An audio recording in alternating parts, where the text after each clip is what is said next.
Bueno, podemos ir ingresando y ellos van Dale. conectándose. Sí. Bueno, quedamos, se cortó justo con los efectos adversos de los progestágenos, como mastalgia, candidiasis vaginal por la atrofia que pueden generar en la mucosa vaginal, amenorrea, hipomenorrea o retraso de la menstruación, siempre van a ser algo muy característico de los progestágenos, principalmente cuando sean solos, son alteraciones del ciclo, ¿sí? Alteraciones de las menstruaciones, ya sea aumento o disminución, generalmente disminución con hipomenorrea o amenorrea, y a veces lo que se llama spotting, que es como sangrados en otros momentos del ciclo en que no corresponde la menstruación, ¿sí? Algo para tener en cuenta que puede llegar a ser molesto para la paciente. En caso de igual de la amenorrea, muchas veces es algo que termina siendo beneficioso porque es mucho más cómodo a la paciente no menstruar por los progestágenos, y algo que generan los, principalmente el TIU, que lo vamos a ver después igual, que es el dispositivo intrauterino que libera levonorgestrel, puede generar amenorrea, y la paciente se olvida completamente de la menstruación. Metrorragia también, el sangrado en otros momentos del ciclo, luego de la menstruación, que era lo que también mencioné.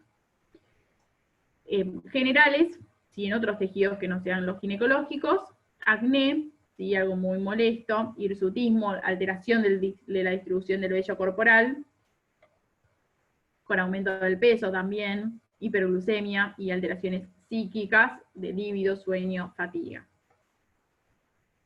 Vamos a ver las contraindicaciones de los progestágenos. Van a ser mucho menos que los estrógenos. Las absolutas es solamente una, que es cáncer de mama actual. Y en cuanto a las relativas, que esté cursando una TDP o TEP, que tenga un ACV o cardiopatía isquémica, usando progestágenos o progesterona.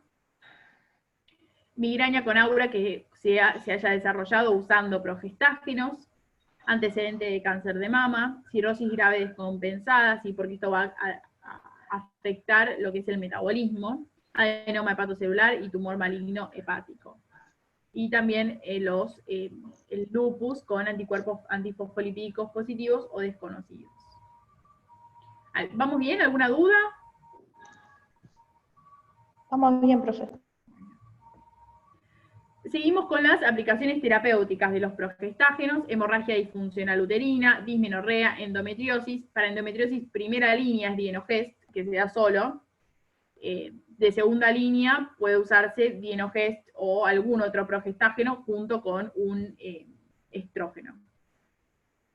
En el caso de la anticoncepción oral, vamos a ver que pueden usarse solo progestágenos o asociados a estrógenos. Pasamos a anticoncepción. ¿Alguna duda con progestágenos?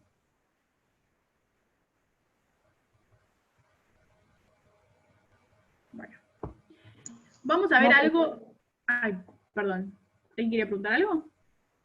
Ah, pensé que.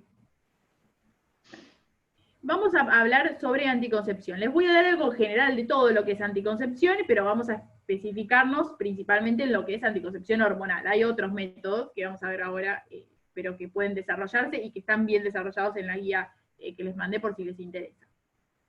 Los métodos anticonceptivos. Podemos dividirlos en barrera, preservativo o diafragma. Algo siempre para tenerlo en cuenta una paciente que consulta es que el único método que previene las enfermedades e infecciones de transmisión sexual es el preservativo. Ningún otro protege contra las ITS, que son las infecciones de transmisión sexual.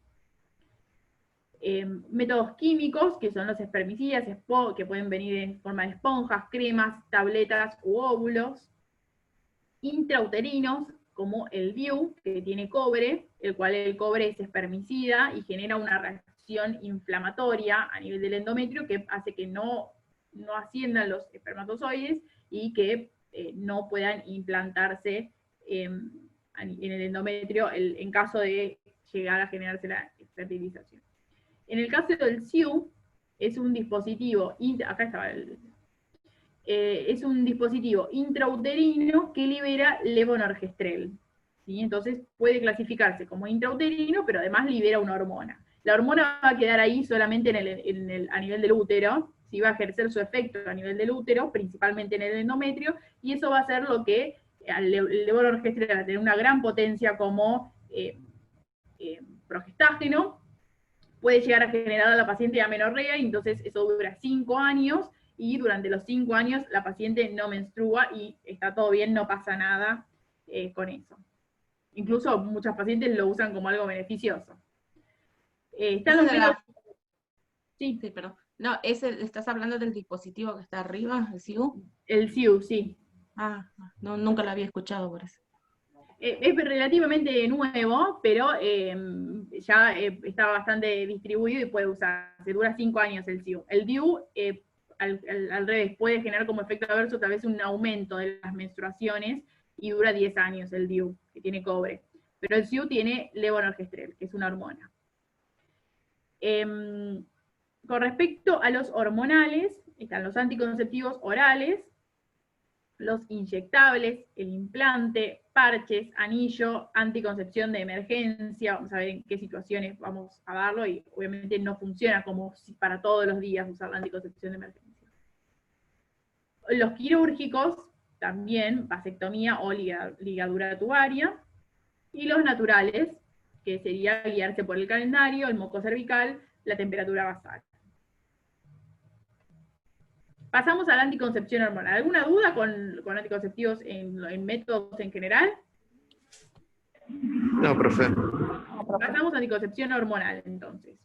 El fundamento que vamos a usar, el por qué damos hormonas para generar una anticoncepción, es que dosis bajas y sostenidas de estrógenos y progestágenos producen una supresión de las gonadotrofinas, que se acuerdan que eran las que se producían en el hipotálamo, era una ausencia del pico de la LH, y el pico de LH que se produce antes de la ovulación es esencial. Sin pico de LH no hay ovulación. También produce una disminución de los esteroides endógenos y alteraciones en el aparato genital. Esto van a producir en combinación. Hay algunos progestágenos, que vamos a ver cuáles, que van a funcionar principalmente generando las alteraciones en el aparato genital, pero no van a actuar en el eje como actúan la combinación de progestágenos y estrógenos. Ahora vamos a ver bien esta aclaración que les digo ahora.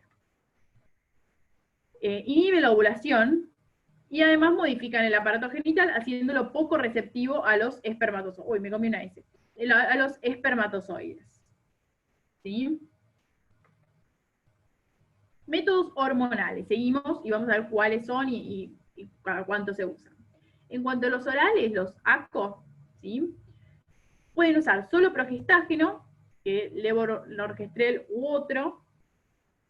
Pueden ser combinados con estrógeno, generalmente cetinilestradiol o valerato de estradiol, más un progestágeno. Los inyectables, que pueden ser solo de progestágeno con acetato de medroxiprogesterona, que se pueden administrar principalmente intramuscular, subcutáneo también, pero principalmente intramuscular, que duran 3 meses, y los combinados, que sean por intramuscular y duran 1 mes. En el caso de los implantes, había una imagen acá. Fíjense, el implante, la localización generalmente se produce acá, se implanta acá en el brazo. Y los implantes son varillas de levonorgestrel o desogestrel, que duran 3 años. Los parches, fíjense acá está la imagen, vienen combinados estrógeno y progestágeno y dura 1 semana. Y hay que usar 3 seguidos durante 3 semanas y dejar 1 semana de descanso donde se produce la menstruación. Otra de las opciones es el anillo, que es combinado, fíjense acá está, es combinado, dura 3 semanas y hay que dejar 1 semana de descanso en la que se produce la menstruación. Y el SIU, que es el sistema intrauterino de liberación de levonorgestrel, que dura 5 años. ¿Vamos bien?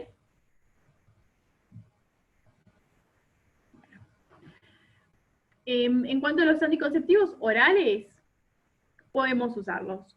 Lo que les había dicho antes, combinados, un estrógeno con un gestágeno, y pueden clasificarse siendo monofásicos, bifásicos, trifásicos o cuatri o multifásicos. ¿Qué significa esto? Que sean monofásicos es que usan la misma dosis de estrógeno y de progestágeno durante todo el ciclo.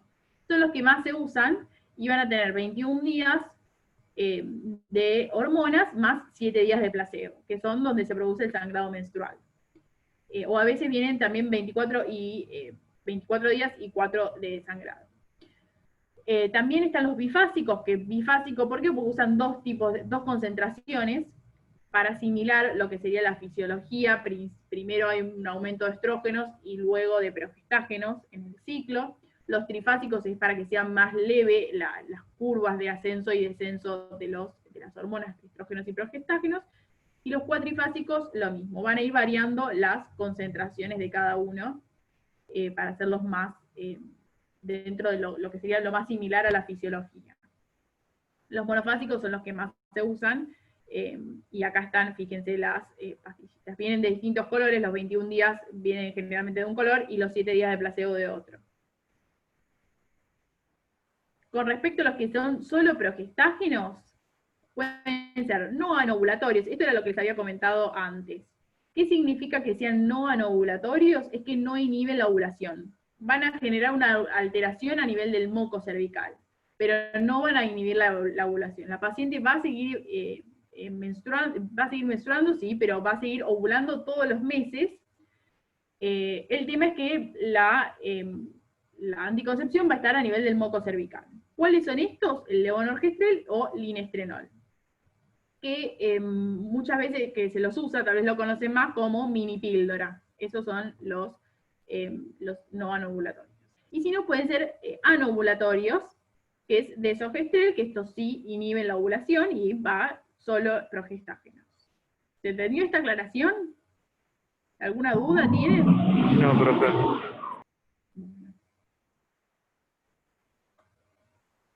Vamos a seguir con situaciones en las que pueden disminuir el efecto contraceptivo.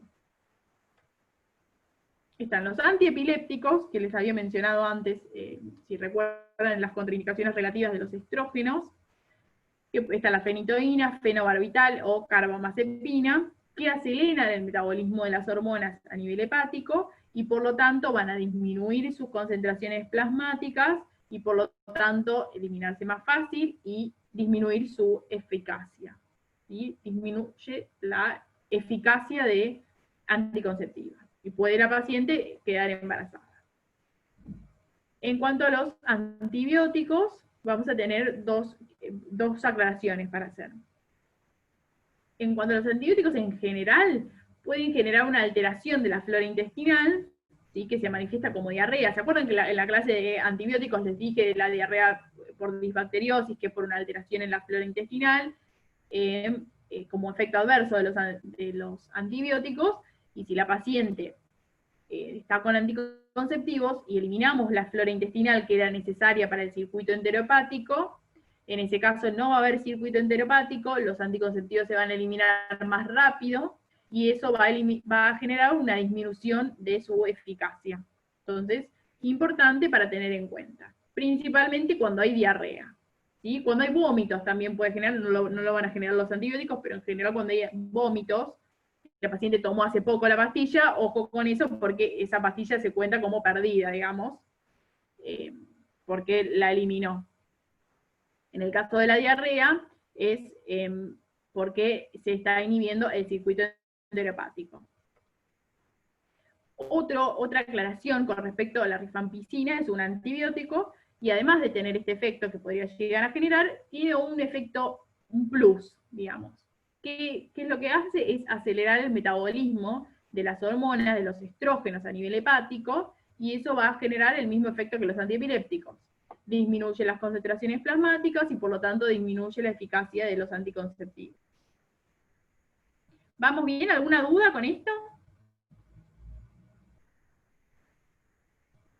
No. Entonces, profe, en realidad hay que cuidarse de otras maneras cuando está tomando un antibiótico, ponele.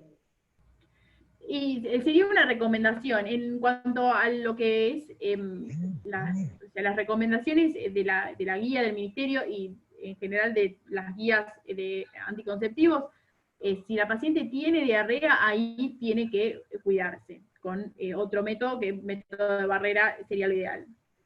En el Perfecto. caso de que no presente diarrea y esté tomando un anticonceptivo, sería un por las dudas, ¿sí? Avisarle a la paciente, decirle, mira, está tomando un anticonceptivo y además está tomando un antibiótico. Si podés, y sería lo ideal, que uses otro método de barrera. ¿Sí? ¿Por qué? Porque puede llegar a disminuir la eficacia de los anticonceptivos. Si presentás diarrea, en ese caso es obligatorio que uses otro método anticonceptivo porque no va a estar funcionando, pero si no presentas diarrea, presta atención porque puede disminuir su eficacia y por lo tanto podés llegar a ovular en ese mes y no tener eficacia los anticonceptivos. Entonces es algo de avisarle y conversar con la paciente. Perfecto, profe.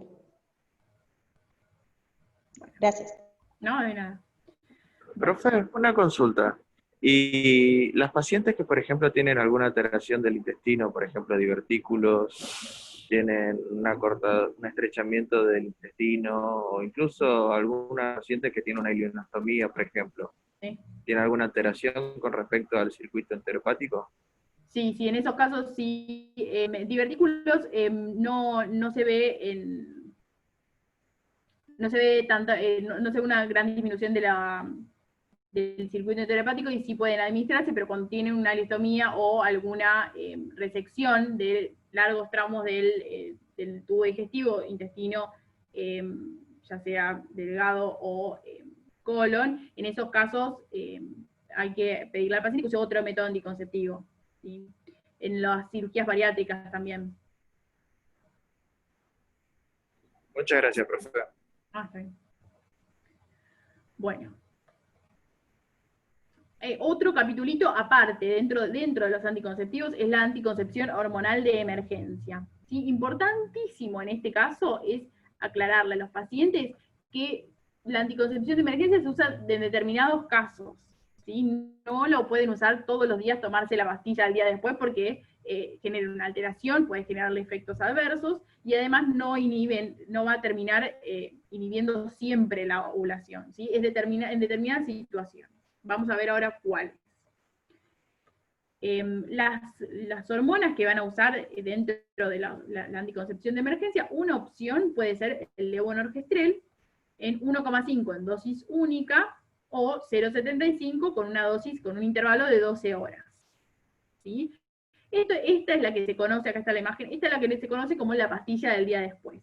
Aclarar igual una cosa, que aunque se le diga comúnmente la pastilla del día después, hay que tomarlo lo antes posible, ¿sí? No esperar al día siguiente. Si la paciente puede ir luego de la regulación sexual sin método anticonceptivo, va a alguna farmacia y lo compra y rápido, ¿sí? Bueno, se puede dar, si consulta, se lo administran de forma gratis, lo antes posible, ¿sí? Que no espere, que no se cuelgue ahí en los laureles, porque puede llegar a ovular. ¿Por qué? ¿Por qué esta necesidad de urgencia en cuanto a la administración? Porque el levonorgestrel en altas dosis, fíjense, 1,5 serían muchas más dosis que la mini píldora, en altas dosis va a inhibir la ovulación. ¿Sí? Pero ¿qué es lo que pasa? Si la paciente ovula en el día 15 del ciclo, y tiene la relación sexual de riesgo el día 14, y ella se duerme hasta el día 16, y toma la pastilla esta el día 16, y ya ovuló, ya está. Si ya ovuló, ya no podemos hacer nada. ¿Sí? Y si ovuló y había tenido la relación sexual de riesgo, es muy probable que quede embarazada. Entonces, ojo con esto, lo antes posible tomarla. ¿Para qué? Para evitar la ovulación. Además, también al generar alteraciones en el moco cervical, que lo hacen menos receptivo a los espermatozoides, pero bueno, uno de los grandes fundamentos es inhibir la ovulación. En las primeras 12 horas previene el 95% de los embarazos. Fíjense que lo antes posible. Dependiendo igual en qué primeras 12 horas, en qué momento de su ciclo está la paciente. Si la paciente ya ovuló, no podemos hacer nada con respecto a la ovulación, administrarlo igual porque genera un cambio en el moco cervical, pero no va a inhibir la ovulación. Otra de las opciones terapéuticas es etinilestradiol más levonorgestrel en dosis altas. Si se fijan ahí en la guía, por eso los quería poner acá porque si no era demasiado choclo de información, me parecía que lo podían buscar en caso de que la necesiten. Son dosis muy altas y se usan las pastillas anticonceptivas que se usan normalmente, pero se usan cada 4 horas, se administran una cantidad bárbara para alcanzar en picogramos para llegar a las dosis necesarias. En este momento no recuerdo las dosis totales, pero hay distintos esquemas de tratamiento que usan cada 4 horas y que les van aumentando y toman muchísima cantidad de pastillas para llegar a dosis altas, ¿sí? Porque los anticonceptivos que se toman todos los días tienen dosis muy bajitas de hormonas. En este caso tenemos que alcanzar dosis altas para poder inhibir la ovulación de forma rápida. Y otra de las opciones es el ulipristal, de 30 miligramos, que inhibe la ovulación y bloquea la implantación del blastocisto. Hasta 72 horas luego del coito sería lo ideal. Los 3 hasta 72 horas, en general, les aparece como que hasta 5 días puede llegar a tener cierta eficacia. A partir del 5.º día disminuye muchísimo la eficacia y se pierde la anticoncepción, por lo que ya llegamos tarde, digamos. ¿Sí? Mayor efectividad cuanto antes es tomada. ¿Alguna duda con esto? Profe, una consulta. Sí. En caso de que, por ejemplo, ya se haya realizado la ovulación y la concepción, por ejemplo, ¿tiene algún tipo de alteración en el óvulo o algún tipo de alteración posteriormente en el feto el hecho de tomar tarde las pastillas el día después? La idea también si ya se fertilizó el ovocisto, queda un óvulo, y se tiene que implantar, pueden generar una alteración estos en el endometrio, pueden dificultar la implantación. Pero si ya se generó, es muy posible que se implante. ¿Sí? Ya en esos casos es como que llegamos tarde. Pero, bueno, en esa situación es difícil saberlo, porque uno no lo sabe hasta que pasan unos meses, hasta que pasan unos días al menos, y la paciente le da positivo el test de embarazo. Entonces, en ese caso, la paciente tuvo la situación de una relación sexual de riesgo, en un determinado momento se toma la pastilla y después vemos si funcionó o no. ¿Sí? Con respecto a los efectos en el feto, en el embrión, no generan ninguno, al menos no en el caso de tomarlo en esa situación. Sino durante el embarazo, no sé si era tu pregunta, o durante, si había quedado embarazada y lo tomó. Claro, si ya se implantó el óvulo, si tenía algún tipo de teratrogenia relacionada posteriormente en el embarazo. No, en ese caso no. No, porque si ya se implantó en los primeros días del embarazo, funciona como a todo o nada. ¿Qué es lo que significa esto? Que ya sean hormonas o cualquier otro fármaco que administremos en los primeros días del embarazo, es a todo o nada, que significa que es o sigue el embarazo como si no hubiera pasado nada, o nada de que aborta la paciente. ¿Sí? En el caso de que esto inhiba la implantación, se tomaría como una situación, un aborto, digamos. No se va a enterar nadie, porque no puede enterarse uno, confirmar esta situación si pasó o no, pero sería una situación así, sería el nada si no se implantó. Si es todo, sigue el embarazo totalmente normal y sin ningún tipo de efecto en el feto. No hay teratogenia, al menos no si lo administran en los primeros meses. En los primeros 2 días, perdón. Muchas gracias, profe. No, de nada. ¿Alguna otra duda? Bueno, No, profe. seguimos. Les agregué algo acá de farmacología uterina, que algunas drogas las vimos, pero en clases separadas, entonces lo quise juntar como para que lo tengan. En cuanto a las contracciones uterinas, podemos llegar a aumentar las contracciones dependiendo en qué situaciones, o disminuirlas. Para aumentar las contracciones uterinas, ¿qué vamos a usar? Oxitocina principalmente. ¿Y cuándo queremos aumentar las contracciones uterinas? Cuando queremos inducir el trabajo de parto. ¿Sí? O la paciente ya está en trabajo de parto y queremos aumentar las contracciones para favorecer la expulsión. ¿Sí? Entonces, principalmente vamos a usar oxitocina. Los receptores de oxitocina van a funcionar, van a aumentar, hacer upregulation al final del embarazo. Entonces, si damos en las primeras etapas de embarazo oxitocina, no van a aumentar mucho las contracciones porque no van a tener receptores. Entonces, por eso es que la oxitocina se reserva para el final del embarazo. En el caso de los análogos de las prostaglandinas, como misoprostol, que lo habíamos visto ya en la clase de AINES, los receptores de prostaglandina están durante todo el embarazo, entonces van a aumentar las contracciones en cualquier periodo del embarazo que se administre. Si se lo administra en las primeras semanas, esto va a aumentar las contracciones uterinas.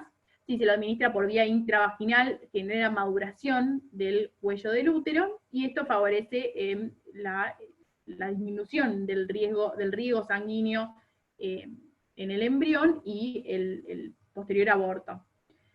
Con respecto a las últimas semanas del embarazo, al finalizar el embarazo, el misoprostol también puede usarse por vía intravaginal para favorecer la maduración del cuello del útero, en casos de que haya algo para favorecer la expulsión y el inicio del trabajo de parto. Y de determinadas situaciones igual no se usa en cuanto a la farmacología.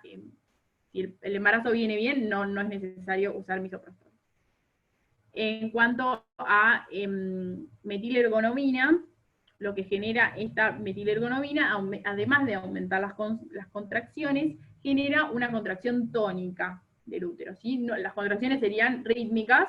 La metilergonomina en concentraciones altas genera un aumento del tono, entonces hace que se contraiga y se queda durito el útero. ¿En qué situaciones se usa? Obviamente no para la expulsión, porque va a dificultar la expulsión del útero y luego del alumbramiento. Se usa para luego, en casos de hemorragias uterinas con atonía uterina, ¿sí? Cuando se expulsa el feto, se expulsa la placenta, el útero solito tiene que contraerse para contraerse y dejar de sangrar. Si no se contrae y sigue sangrando, lo que sería una atonía uterina, podemos dar metilergonomina, lo que va a generar un aumento de la contracción para que deje de sangrar. Porque si no, la paciente va a perder cantidades hemáticas enormes y puede llegar incluso al shock o a la muerte. Entonces, para evitar eso, puede administrarse metilergonomina. También se usan medios físicos de compresión a nivel del abdomen, compresión del útero para generar justamente como compresión y disminución del flujo del riego sanguíneo para que disminuzca la hemorragia. En cuanto a la disminución de las contracciones, ¿cuándo vamos a querer disminuir las contracciones? Vamos a dar útero inhibidores, también se los llama. ¿Y en qué situaciones los vamos a querer dar? Van a ser en situaciones en que la paciente tiene una amenaza de parto prematuro, ¿sí? O sea que el embarazo todavía no está para nacer el feto y queremos generar una maduración de lo que son los pulmones, ¿sí? Hay un momento en que se necesita para que cuando sale el bebé pueda llegar a respirar, se necesita una maduración pulmonar. Esa maduración pulmonar se realiza con glucocorticoides. Entonces, en caso de que la paciente venga con pocas semanas de embarazo y tiene contracciones, vamos a dar útero inhibidores para frenar ese parto, ¿sí? Lo frenamos por unos días, y durante esos días también le vamos a dar glucocorticoides, para generar la maduración pulmonar fetal, ¿sí? Entonces, en caso de que no podamos frenarlo más y nazca, el bebé después tenga la capacidad de respirar con el surfactante, y por eso la maduración pulmonar. ¿Se entendió esto? Sí, profe. Generalmente arriba de las 24 semanas, ¿no? Sí. En caso de los uteroinhibidores, vamos a dar agonistas beta-2 adrenérgicos. ¿Cuáles son? Ritodrina, exoprenalina y isoxsuprina. Isoxsuprina no es agonista beta-2, es agonista beta-1 principalmente, pero en determinadas dosis, en las dosis en que se lo usa, también se unen los receptores beta-2 y genera una disminución de las contracciones uterinas. Esto, si se acuerdan de la clase de adrenérgicos, al unirse a los receptores beta 1 que hay en el corazón, van a generar como efecto adverso taquicardia en el feto y taquicardia en la mamá. Entonces vamos a ver, se mide, ¿sí? se va pasando los uteroinhibidores y se mide la frecuencia cardíaca en la madre. Ya si llega a 120, ya estamos diciendo, bueno, basta, ¿sí? Porque tampoco queremos generar alguna patología cardiovascular en la mamá, ¿sí? Entonces, o incluso en el feto también, porque le genera la taquicardia. Entonces, claro, en ese caso, se va controlando la frecuencia cardíaca. Otro de los uteroinhibidores es el atosiban, que es antagonista de los receptores de oxitocina. Entonces, fíjense, justamente oxitocina aumenta las contracciones, le damos el antagonista y bloquea, inhibe las contracciones. Y el sulfato de magnesio, que puede usarse, tiene un efecto para disminuir las contracciones uterinas por disminuir el calcio, pero se lo usa más que nada en parto prematuro para evitar las patologías fetales neonatales asociadas a la prematurez, ¿sí? Principalmente a nivel del encéfalo, de lo que es el sistema nervioso central del feto, del bebé. ¿Alguna duda con esto? Profe, una consulta. Con respecto a lo que es la exosuprina o Duvadilan, Sí. había escuchado en la carrera que un exceso de exosuprina, por ejemplo, puede causar estallido de útero. No, perdón, ¿de isoxsuprina? Sí, sí. ¿No será de oxitocina? Puede ser. Oxitocina. Porque el tema de la isoxsuprina es que disminuye las contracciones, y en ese caso no sería. Pero de los que aumentan, todos estos que aumentan las contracciones, al generar tanto aumento de las contracciones, puede generarse rotura uterina como efecto adverso. Algo muy importante para tener en cuenta porque tiene una gran gravedad. En ese caso sí puede generarse con estos una rotura de útero.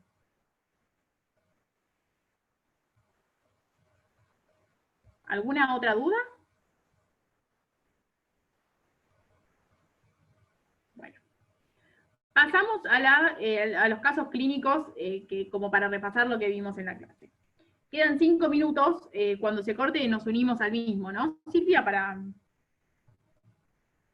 las dudas. Sí, aunque ya estamos terminando, ¿no? Sí, de esto ya termina, no sé, antipsicóticos y psicofármacos. Lo empezamos y después vemos si en todo caso lo terminamos el jueves que viene.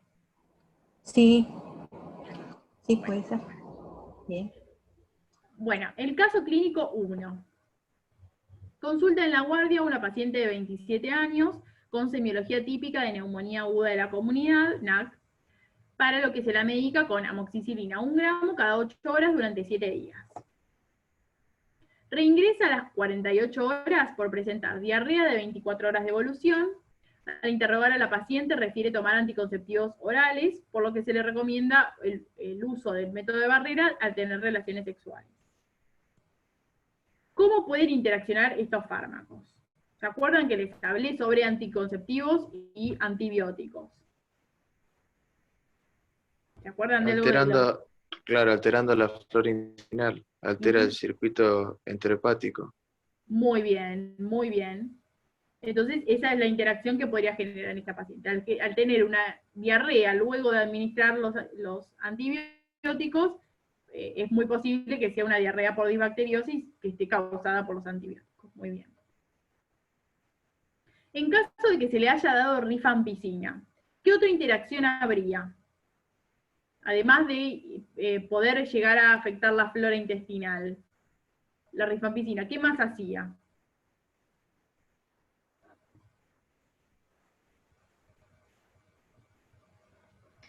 Podía bajar el nivel de acción de la progesterona. Sí, de los dos, de los anticonceptivos. Pero ¿se acuerdan que anticonceptivo, exactamente. Estimulaba el metabolismo hepático y por esa razón liberaba más rápidamente el proceso de los anticonceptivos. Claro, muy bien los dos. Esa es la razón por la que la rifampicina, además de ser un antibiótico, es un inductor enzimático y tiene dos mecanismos por los que puede disminuir la eficacia anticonceptiva. Muy bien. Pasamos al caso clínico 2. Consulta una paciente que refiere haberse hecho un test de embarazo el día anterior con resultado positivo. Su fecha de última menstruación fue hace 40 días. Refiere haber tenido una relación sexual de riesgo hace aproximadamente un mes y haber tomado una pastilla de levonorgestrel una semana después. ¿Se acuerdan que el levonorgestrel en la pastilla del día después sería de 1,5 miligramos? Es la anticoncepción de emergencia. ¿Qué le decimos a esta paciente?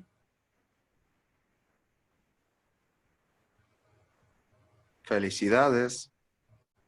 Vas a ser madre.